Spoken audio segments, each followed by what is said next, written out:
Let's use Google Gemini as an AI tutor to guide us through creating a PNR in the Sabre reservation system. Select Guided Learning from the Tools dropdown in the Google Gemini app. The prompt can be copied directly from the video description and pasted here.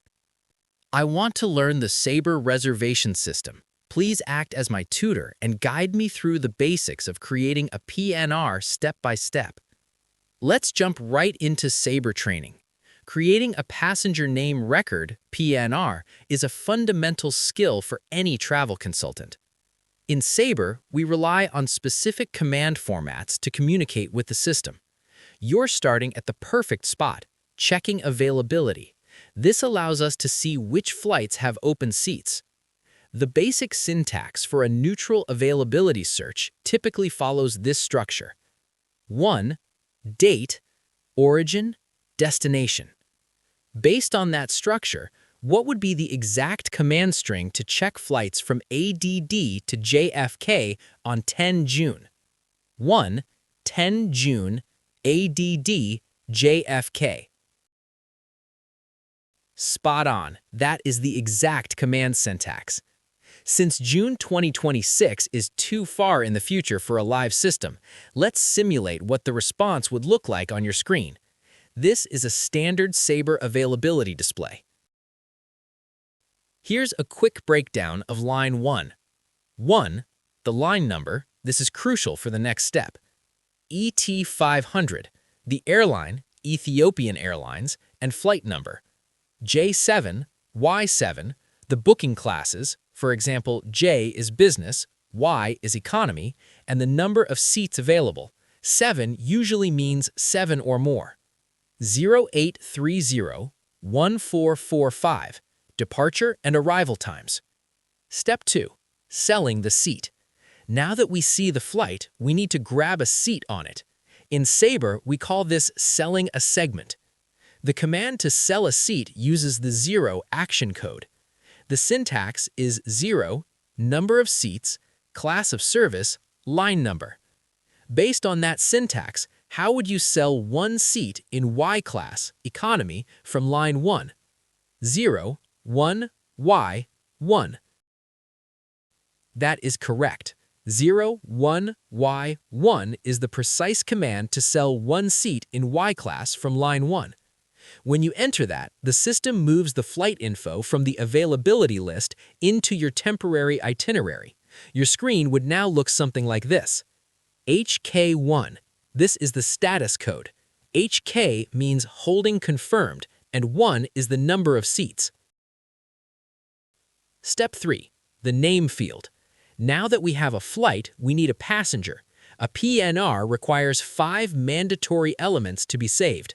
A helpful acronym to remember them is PRINT. Phone, received from, itinerary, we just did this, name, ticketing. Let's do the name next. The command key for the name field is the dash key. The syntax is dash last name slash first name. Using that format, how would you enter the name for a passenger named John Doe? Dash DOE slash JOHNMR.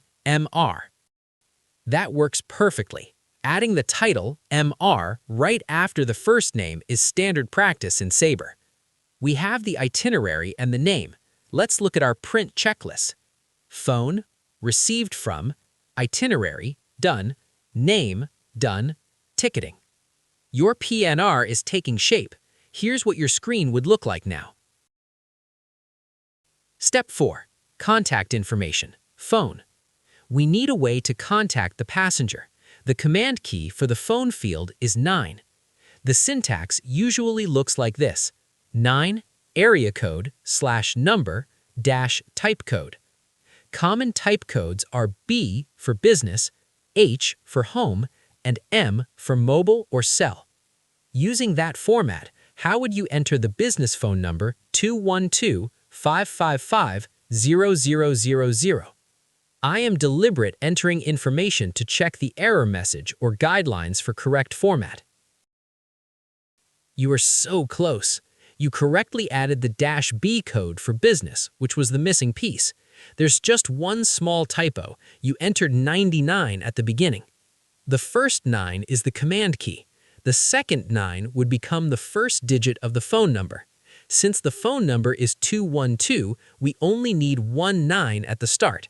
The correct command is 9-212-555-0000-B.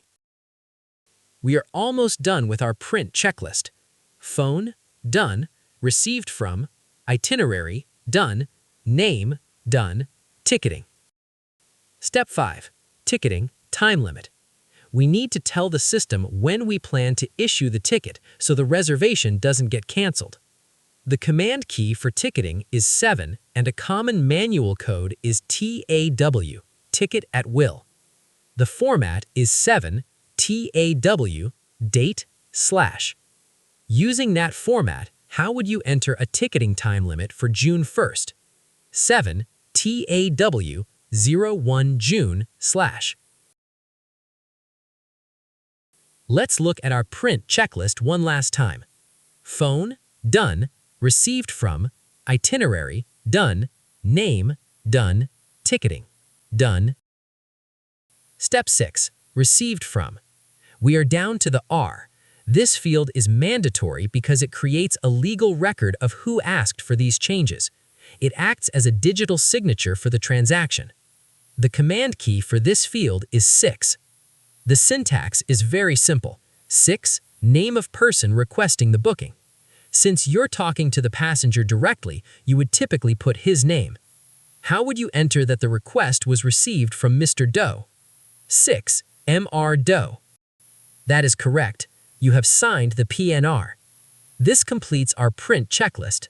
Phone, done. Received from, done. Itinerary, done. Name, done. Ticketing, done. Here's what your PNR looks like right now in the work area, AAA. Step 7. End and store. Everything is currently held in a temporary workspace. To actually create the PNR and get a record locator, a 6-character confirmation code, we need to end the transaction. Consultants usually want to end the transaction and immediately redisplay it to see the confirmation number. Do you know the 2-letter command to end and redisplay? ER. That is absolutely correct. ER stands for end and redisplay. By entering this, you're telling Sabre to save all the information you've gathered into the database and then immediately show you the finished record. Here's what the final response looks like. Note the 6-character code at the very top. That is your record locator, RecLock. Congratulations! You have just successfully built a complete passenger name record from scratch. In the upcoming videos, we'll show you how Google Gemini can supercharge your self-learning in the travel industry, handling more complex queries as you grow. Keep experimenting, keep learning, and watch your workflow become faster, smarter, and easier. See you in the next video. Thumbs up. Thanks for watching. Don't forget to like, share, and subscribe for more informative videos.